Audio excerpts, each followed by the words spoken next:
कोई भी मंदिर इतना चमत्कारी हो सकता है?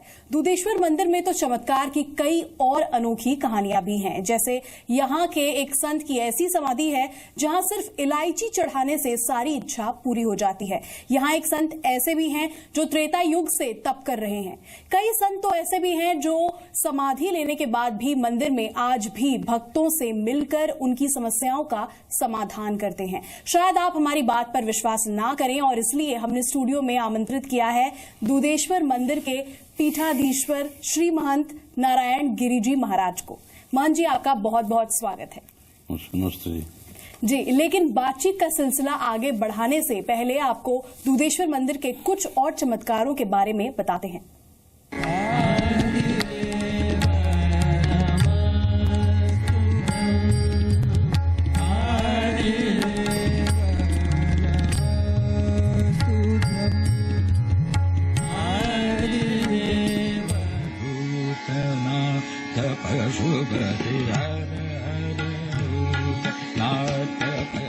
दुधेश्वर मंदिर में चमत्कारी समाधियां। शिव भक्त संतों ने ली जीवित समाधि। समाधि के बाद भी भक्तों को दर्शन। दुधेश्वर नाथ मंदिर पौराणिक काल का है। यहाँ एक ऐसा स्थान है जहाँ त्रेता युग से एक संत तपस्या कर रहे हैं। एक बार मंदिर में कुएं की सफाई के लिए जब खुदाई की गई तो वहाँ एक संत तपस्या करते मिले। पूरी कथा स्वयं मंदिर के संत कुछ इस तरह बताते हैं। और मंदिर की सफाई करवाते हो जो नीचे का जो मिट्टी निकाल रहे थे तो उसमें एक खिड़की निकली और खिड़की के समाधि से एक महात्मा निकले। बाबा ने बताया कि ये जल मेरा गंगा जल भरा हुआ है। मैं बहुत समय से त्रेता युग के पहले से समाधि में यहाँ बैठा हुआ हूँ कि मैं नहीं चाहता कि कलयुग का कोई मनुष्य मेरे पास में आए, इसको मेरे खिड़की को बंद कर दिया जाए। तो उनकी खिड़की बंद कर दी। श्री दुधेश्वर नाथ महादेव मठ मंदिर कई सिद्ध संतों की तपस्थली रहा है। अलौकिक संत गरीब गिरी जी महाराज, तपोमूर्ति बाबा इलायची गिरी जी महाराज, सिद्ध बाबा गुजरान गिरी जी महाराज, सिद्ध संत नारायण गिरी जी महाराज, सिद्ध बाबा कैलाश गिरी जी महाराज, सिद्ध बाबा गंगा गिरी जी महाराज, सिद्ध योगी एतबार गिरी जी महाराज, सिद्ध संत बुद्ध गिरी जी महाराज, पूज्य बाबा दौलत गिरी जी महाराज, बंगाली बाबा नित्यानंद गिरी जी महाराज दुधेश्वर मठ की इस परंपरा के वाहक रहे हैं। जितने संत उतनी चमत्कारी कहानियां। और यहाँ पे कई सारे आपके ऋषि मुनियों ने आपके जीवित समाधि दी है। आप इलायची देव महाराज हैं, गरीबदास जी महाराज हैं, उनकी जीवित समाधि है। दुधेश्वर नाथ मंदिर में कई सिद्ध संतों की समाधियां हैं। कहते हैं कि यहाँ पर इन संतों ने शिव जी को प्रसन्न करने के लिए तपस्या की थी और इन्हीं में से एक ऐसी समाधि भी है जहाँ पर आप एक इलायची चढ़ाकर अपनी मनोकामना पूरी कर सकते हैं। जब उनकी मनोकामना पूर्ण हो जाती है तो यहाँ ऐसी धारणा है कि फिर वो सोने की इलायची बना करके बाबा को अर्पित करते हैं। किसी के कपड़ों से सोने की अशर्फी निकलती है तो कोई भक्तों को ट्रेन में मिलकर अपना पता मंदिर का बताता है। उसमें से भी एक गरीब गिरी जी जो महाराज हुए हैं वो ऐसे सिद्ध हुए हैं जो समाधि लेने के बाद भी काशी जी में, जब यहाँ गाजियाबाद के कुछ भगत काशी जी में गए तो उनको वहां पर दर्शन दिया उन्होंने।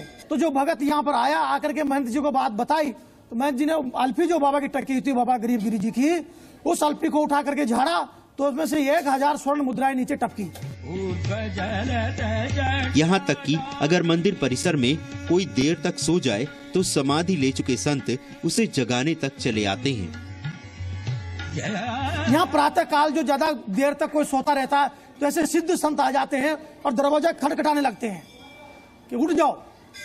ऐसा कोई यहाँ पूर्व आभास हो जाता है, कोई ऐसी घटना घटित होनी होती है। महात्माओं को 3 महात्माओं को घूमते हुए देखा, जैसे मेरी निगाह पड़ी तो से वो लोप हो गए, अदृश्य हो गए। भगवान शिव का वास या तो आपका कैलाश पर्वत पे है या फिर वो शमशान में मिलते हैं।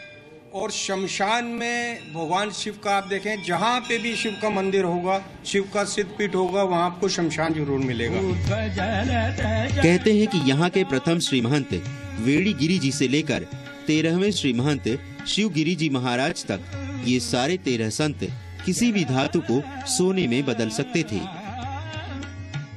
जब आप दूधेश्वर नाथ मंदिर आएंगे तो आपको यहाँ चमत्कारों की बहुत सारी कहानियां सुनने को मिलेंगी। अब जैसे आप मेरे पीछे देख सकते हैं कि एक चमत्कारी कुआं है। कहते हैं कि इस कुएं में जल नहीं बल्कि लस्सी या दूध निकलता है। पहले शिवालय का जो जल चढ़ाया हुआ दूध और जल है वो सीधा उसी कुंड में जाता था। तो वहां से जो रास्ता था जाने का, अक्सर वहां से नाग नागिन का जोड़ा आकर के उसी रास्ते से है और यह शिवलिंग के ऊपर है जो आकर के अपने हाजिरी देता था। अगर हम आपसे ये कहें कि हम आपको सीधे यहाँ से गढ़मुक्तेश्वर के ब्रिज घाट ले जा सकते हैं तो शायद आप हमारी बात पे यकीन ना करें, लेकिन ये बात सच है। यहाँ एक गुफा बनी हुई है जहाँ का रास्ता सीधे गढ़मुक्तेश्वर के ब्रिज घाट जाता है और ये वो पावन स्थान है जहाँ पर गरीब गिरी महाराज जी ने शिव जी को प्रसन्न करने के लिए तपस्या की थी और उन्हीं की तपस्या से प्रसन्न होकर भगवान यहाँ शिवलिंग के रूप में प्रकट हुए थे। तो आइए आपको ले चलते हैं सीधे इस गुफा के रास्ते गढ़मुक्तेश्वर के ब्रिज घाट। ये प्राचीन गुफा है। ये प्राचीन गुफा का दरवाजा पहले कुएं के अंदर जाता है और कुएं के अंदर से एक खिड़की है, खिड़की से दरवाजा फिर देवी मंदिर में जाता है और देवी मंदिर से आगे उत्तराखंड के लिए निकलता है।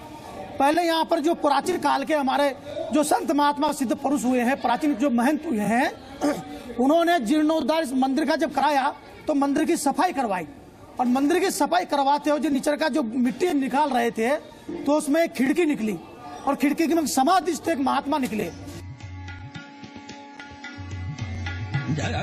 और ये बात तो किसी से छिपी नहीं है कि जब दूधेश्वर नाथ प्रसन्न हो जाते हैं तो अपने भक्तों को इतना सोना देते हैं कि वो चाहे तो पूरी स्वर्ण नगरी बना सकते हैं।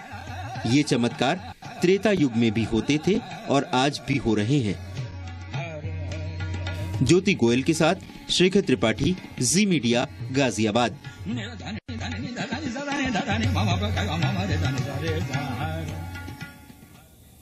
स्वामी जी, यहाँ पर आपसे एक सवाल करना चाहूंगी। कहा जाता है कि मंदिर के अंदर जो संत थे उनके पास सिद्धियां हैं सोने बनाने की, तो क्या इस बात में कितनी सच्चाई है? ये देखिए कि हमारे दूधेश्वर मंदिर में जितने भी सिद्ध संत हुए हैं, सिद्ध संतों में विशेष करके गरीब गिरी जी महाराज, इलाची गिरी जी महाराज, वो पहले समय में, प्राचीन समय में क्या है कि वहाँ पर हम जब महंत बने थे, हमारे को 20-30 साल के आसपास हो गया है, तो वहाँ बहुत से प्रकारों के हमने शीशियाँ वगैरह है, बहुत से ऐसे यंत्र जो है वो टूटे फूटे मिले थे।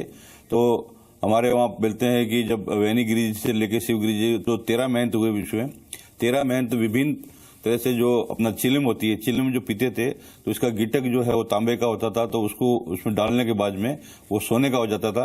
तो कई संतों के मुंह से और कई भक्तों के मुंह से भी हमने ये परंपराओं को सुना है और ऐसी हमारे यहाँ पर बहुत सी ऐसी परंपरा है जहाँ की संतों ने जो है वो हमेशा से सोना बनाते थे और सोने बनाने की कई विधियाँ जो है वहाँ पर उन्होंने जो है विकसित की हुई थी। तो ऐसे ही हमारा जो इलाची गिरी जी महाराज है, इलाची गिरी जी महाराज भी बहुत सिद्ध संत हुए और सिद्ध संतों के इलाची गिरी जी महाराज ने विशेष रूप से उसमें उनके वहाँ पर पहले कोई भी भगत है जब अपनी मनोकामना मन में रखता है तो वो इलाची दूसरी वाली चढ़ाते हैं और उसके मनोकामना पूर्ण होने पर वो सोने की इलाची चढ़ाते हैं। जी स्वामी जी, ये भी सुना है कि यहाँ जो गरीब गिरी महाराज हैं वो लोगों की सहायता करते थे, 1000 अरशफियों से उन्होंने की थी। तो क्या इस बात पे कितनी सच्चाई है कि पूरा का पूरा शहर बसाया जा सके, इतना सोना मौजूद था यहाँ पे? ये गरीब गिरी जी महाराज करीब 300-400 साल के आसपास, 350 या 4 साल के आसपास हो गए। तो गरीब गिरी जी की वहाँ पर जीवित समाधि है और आज भी आसपास के गांवों में बहुत जगह पर महाराज जी भंडारा करते हैं और बहुत लोगों को मिलते हैं।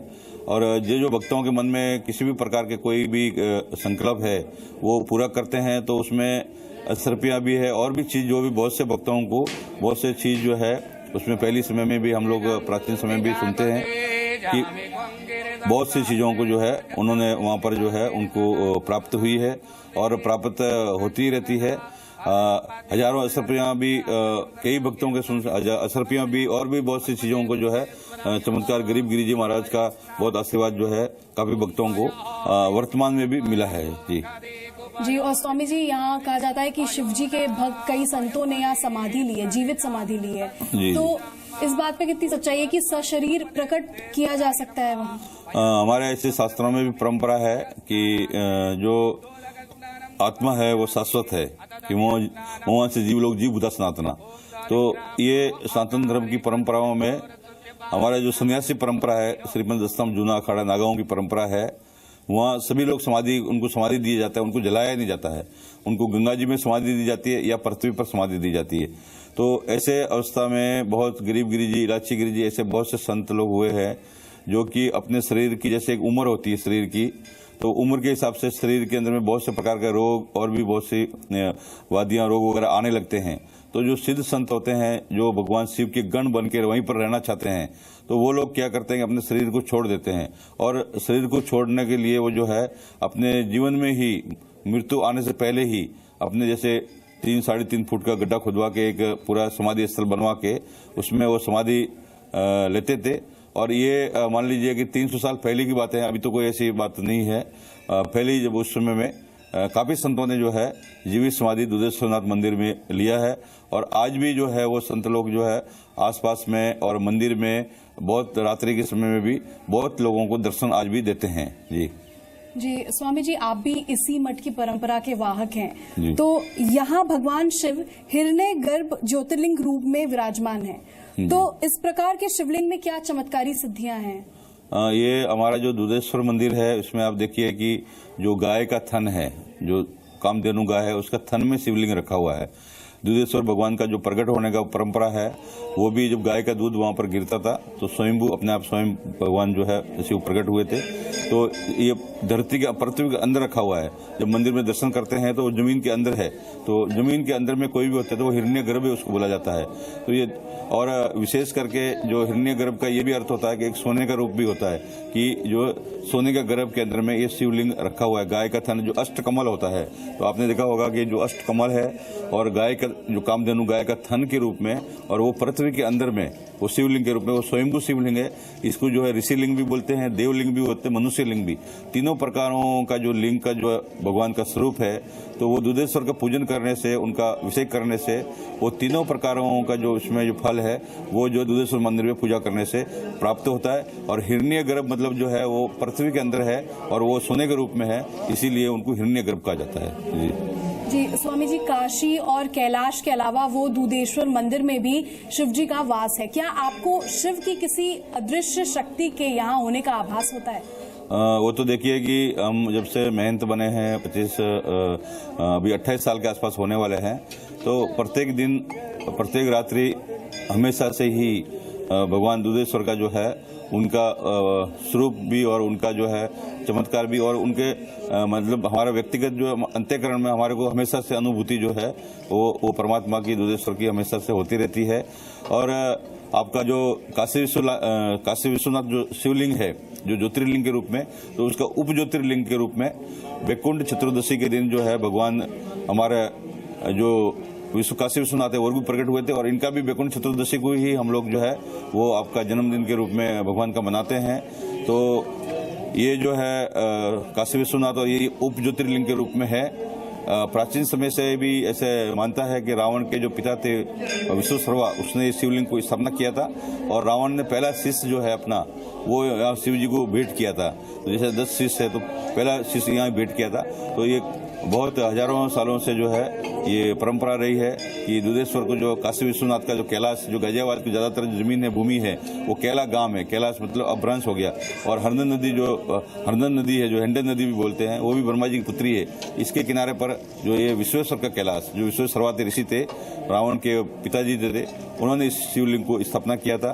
तो ये काशी विश्वनाथ का उप ज्योतिर्लिंग के रूप में भी इसकी मान्यता है। जी स्वामी जी, हमने सुना है कि पत्थर पर जब भी हम पानी डालते हैं तो उस पर निशान बन जाते हैं, तो ऐसा कैसे, ये कैसे है कि इतनी तादाद में लोग वहां आते हैं, जलाभिषेक करते हैं, तो शिवलिंग वैसी की वैसी ही है? देखिए कि ये जो शिवलिंग है दुधेश्वर, ये पत्थर नहीं है, ये तो स्वयं शंभु है।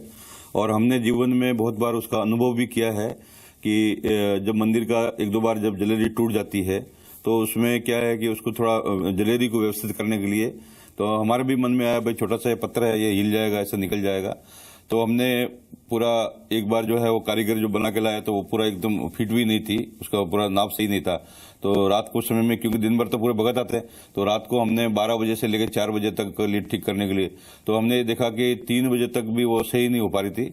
तो हमने फिर दूसरे से प्रार्थना किया, कुछ उन्होंने बहुत नीचे तक हमने खुदाई भी उसमें की, तो कितना गहरा शिवलिंग है, शिवलिंग हिला भी नहीं, कितना गहरा है वो भी उसका अंदाज नहीं है, और उसको एक जरा सा भी हिला नहीं ऊपर, और के आधा घंटे के अंदर अंदर में सारा जलेरी वगैरह जो अपने आप ही स्वयं ये फिट होगी। तो आज तक हम वो भी नहीं समझ पाए अपने आप में। तो दुधेश्वर का ऐसा कुछ चमत्कार है भगवान का कि वहां पर एक भगवान का जो शिवलिंग है, कहते हैं कि भाई ब्रह्म मुरारे स्वस्थ लिंगम निर्मल भाषा शोभित लिंगम जन्म दुख विनाश लिंगम तत्प्राणाम सदाशिवलिंगम, जो जन्म जन्मों के पापों को विनाश करने वाले वो शिवलिंग है। और जो शिवलिंग वो ज्योति के रूप में है, वो कोई पत्थर नहीं है, वो परमात्मा है। तो कहते हैं कि भाई कि कंकर कंकर में शंकर है। तो दुधेश्वर का ये चमत्कार देखा कि आप कोई भी पत्र है, साधारण पत्र में आप दूध, दही, चीनी ये जो है आप करीब जो है 1 महीना तक लगातार डालें तो उसमें बहुत छेद हो जाएंगे, बहुत से प्रकारों का। आपने वेदनाथ, भगवान वेदनाथ का देखा तो वेदनाथ में भी वो शिवलिंग को उन्होंने परिवर्तन किया, वहां भी काफी छेद हो गए थे। तो ऐसे बहुत से शिवालय में जो है यहाँ पर वो शिवलिंग होता है। जो एक ऐसा स्वरूप है जो इसका पत्थर का रंग ऐसा है कि वो रंग जो है पूरा कहीं पर भी आपको देखने को नहीं मिलेगा, एक खाली दुधेश्वर मंदिर में ही है। और मेरे विचार से हर सोमवार को 50 से 60 हजार लोग दूध, दही वगैरह चढ़ते हैं, और अपने जीवन में मैं 40 साल से निरंतर देख रहा हूं, तो उसमें उस स्वरूप में कभी भी कोई भी परिवर्तन नहीं होता है। और वो उसमें आप कभी भी चाहे जल चढ़ाने के समय में या दिन में या कभी भी मंदिर बंद होने के लिए, तो उसके अंदर में एक तरह से जो लाइट चमकती हुई एक लाइट जैसा उसमें से तरंगे जो है वो हमेशा से निकलती रहती है। तो ये दुधेश्वर का स्वयं का अनुभूति किया हुआ है मेरा कि वो जो है वो स्वयं वो पत्थर नहीं है, स्वयं परमात्मा है और वो शंभु है। और उसके अंदर में ये हमारा एक तरह से हमारा व्यक्तिगत ऐसा मानना है, बहुत लोग जब इसमें देखते हैं कि भाई उसमें तो ये पत्थर है, तो ये मैं अनुभव में पाया है कि वो पत्थर नहीं है, वो परमात्मा है। और वो शक्ति जो है वो दिव्य शक्ति के रूप में ये स्वयं शिवलिंग स्वयं विराजमान है। जी स्वामी जी, एक आखिरी सवाल आपसे कि दुधेश्वर नाथ मंदिर में अगर किसी भक्त को अपनी मनोकामना पूरी करनी है तो वो क्या करे? दुधेश्वर में जैसे देखिए कि भगवान जो शंकर है जल मूर्ति नमो भी बोलते हैं।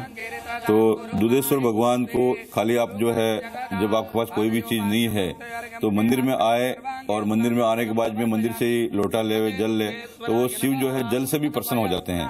और अपने मन में मान लीजिए कि आप कभी भी मंदिर में नहीं आ सकते हैं तो अपने घर में भी अपना आपका शिवलिंग है, शिवलिंग नहीं भी है तो अपना अंगूठा को भी ऐसे बनाकर उसके ऊपर दुधेश्वर भगवान का ध्यान करके ओम नमो शिवाय, शिवाय नमो, दुधेश्वराय नमो ऐसा बोलकर जो है वो आपके जो है घर के अंदर में भी वो पूजा कर सकते हैं। तो भगवान का मन में जो है आपके श्रद्धा होनी चाहिए, आस्था होनी चाहिए।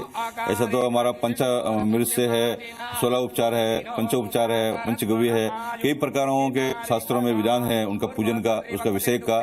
तो अलग अलग जो है पहले समय में राजा महाराजा अलग अलग विषय किया करते थे, परंतु जन साधारण के लिए वो जल लेके पर भी आ सकते हैं और मन में आत्मा में भगवान दुधेश्वर को याद करेंगे तो निश्चित रूप से उसका मनोकामना पूर्ण होती है। स्वामी जी, यहाँ एक और सवाल मेरे मन में आया कि 40 दिन की मनोकामना पूरी करने की कोई विधि है? 40 दिन पूजा करते हैं? जी, हमारे यहाँ दुधेश्वर का ऐसा परंपरा है गाजियाबाद दुधेश्वर मंदिर में कि 40 दिन का जैसे कोई जल चढ़ाना है और कोई स्त्री है तो उसके बीच में कोई विघ्न भी आते हैं तो उसमें तबीयत खराब भी हो तो उसमें क्या है कि आपका पुरुष भी, उनका जो पति है या परिवार का कोई सदस्य है तो वो भी वहां पर आकर 40 दिन दीपक जलाने की हमारी परंपरा है कि देसी घी का जो गाय का घी है वो घी लेकर जो है उसका दीपक जलाना शाम के समय में आपका 6 से लेके 9 बजे के बीच में वो दीपक मंदिर में जलाने की जो है 40 दिन की हमारे यहाँ पर परंपरा है। और मंदिर में लाके दीपक जलाने से भगवान प्रसन्न भी होते दुधेश्वर, और ये जो है काफी लोगों की मनोकामना पूर्ण होती है। तो वहाँ हमारे वहाँ दीपक जलाने की रात्रि समय में ये परंपरा है।